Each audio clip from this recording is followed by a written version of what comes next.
അതാണ് നമുക്ക് വേണ്ടതെന്ന് ജനങ്ങൾ പറയുന്നു.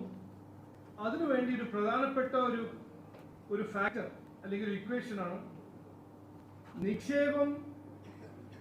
ഇന്ന് ലോകത്തിൽ ടാലന്റ് ഉള്ള സ്ഥലത്തിലാണ് നിക്ഷേപം വരുന്നത്. Investment comes to talent. Talent പോകുന്നത് അവസരങ്ങൾ തേടിയിട്ട് ടാലന്റ് പോകുന്നു. അപ്പോൾ ഇൻവെസ്റ്റ്മെന്റ് വരുന്നത് ടാലന്റ് നോക്കിയിട്ട്, ടാലന്റ് പോകുന്നത് അവസരങ്ങൾ ഓപ്പർച്യൂണിറ്റീസ് ഉള്ള സംസ്ഥാനത്തിലോ നാട്ടിലോ പോകുന്നു. ഇത് ഞാൻ പറയാൻ കാരണം, ഇന്ന് ലോകത്തിലും ഇന്ത്യയിൽ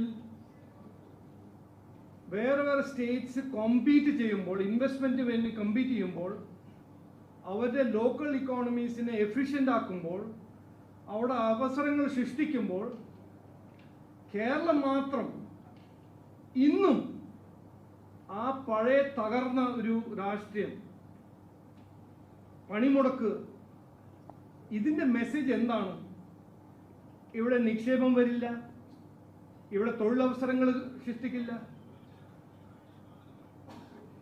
ഇന്ന് ലോകത്തിൽ ചൈനയിൽ നിന്ന് വിട്ട് ഫാക്ടറീസ് എല്ലാം ചൈന പുറത്തു പോകുന്നു.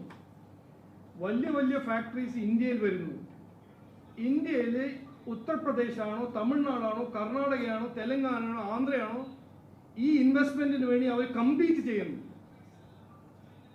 എല്ലാ സംസ്ഥാനം പറയുന്നത് ഞങ്ങളുടെ സംസ്ഥാനത്തിൽ വരൂ, ഇൻവെസ്റ്റ് ചെയ്യൂ, ഇവിടെ തൊഴിലവസരങ്ങൾ സൃഷ്ടിക്കൂ. കാരണം ഞങ്ങളുടെ രാജ്യത്തിൽ, ഞങ്ങളുടെ സ്റ്റേറ്റിൽ ടാലൻ്റ് ഉണ്ട്, ഇക്കണോമിക് എഫിഷ്യൻസി ഉണ്ട്, കോമ്പറ്റിറ്റീവ്നെസ് ഉണ്ട്. പക്ഷെ നമ്മളെന്താണ് പറയുന്നത്? കംപ്ലീറ്റ് വിപരീതമായിട്ട് നമ്മൾ പറയുന്നത് ഇവിടെ പണിമുടക്കുണ്ട്, എഫിഷ്യൻസി ഇല്ല.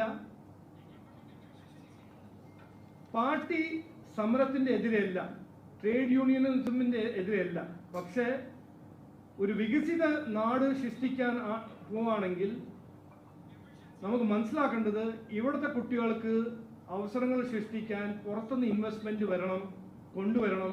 അതിന് ഒരു ഫ്രെയിം വർക്ക്, ഈ പണി മുടക്കുന്നതിൻ്റെ ഫ്രെയിം വർക്ക് അല്ല, പണി ഉണ്ടായ